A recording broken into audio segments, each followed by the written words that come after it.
고용노동부는 외국인 가사근로자 관련 공청회를 열고 연내 외국인 100명 정도가 국내 가정에서 가사 육아일을 하는 시범사업을 시작한다고 밝혔습니다. 대상 지역은 서울시 전체로 이용자는 직장에 다니며 아이를 키우는 맞벌이 부부와 한부모, 임산부 등입니다.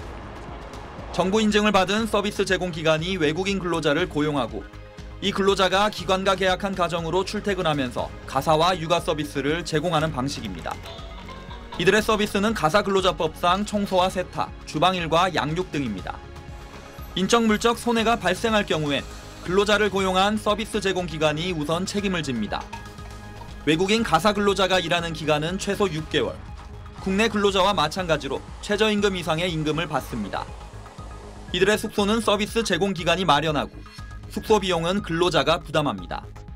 자국 내에 가사 서비스 관련 자격증 제도를 운영하는 국가가 우선 검토되는데 정부는 외국인 가사 근로자의 관련 경력과 범죄 이력 등을 검증할 예정입니다. 한국어 시험 및 영어 면접도 통과해야 합니다. 정부는 올 3분기 외국인력 정책위원회를 거쳐 시범사업 최종안을 확정해 연내에 사업을 시작할 계획입니다. SBS 정반석입니다. 정부의 외국인 가사근로자 시범사업은 서울에 사는 20대에서 40대 맞벌이 부부와 한부모, 임산부 등을 대상으로 합니다.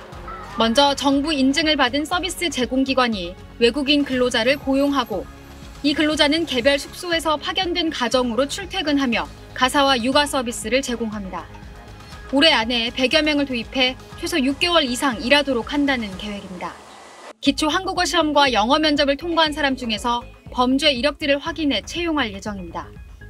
젊은 부모들은 아이와 집안을 맡기는 만큼 그 이상으로 믿을 수 있어야 한다고 말합니다. 외국인 분들이 과연 그 이론만 가지고 오셨을 때 저희 아이를 그 이론만 가지고 잘 돌보실 수 있을까라는 의문은.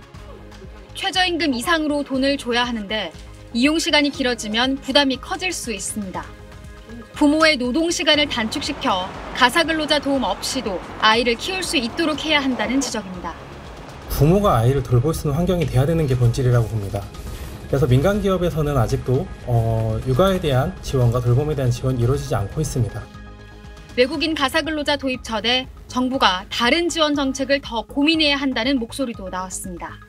조부모가 돌봄을 했을 때, 친인척이 돌봄을 했을 때 지원금을 사실 주는 것들이 맞벌이들이 더 안심하고 일을 할 수 있다고 저는 생각이 들고. 정부는 올 3분기 최종안을 확정해 시범 사업을 시작한 뒤 사업 결과에 따라 내년 이후 외국인 가사근로자 도입 여부를 최종 확정할 계획입니다.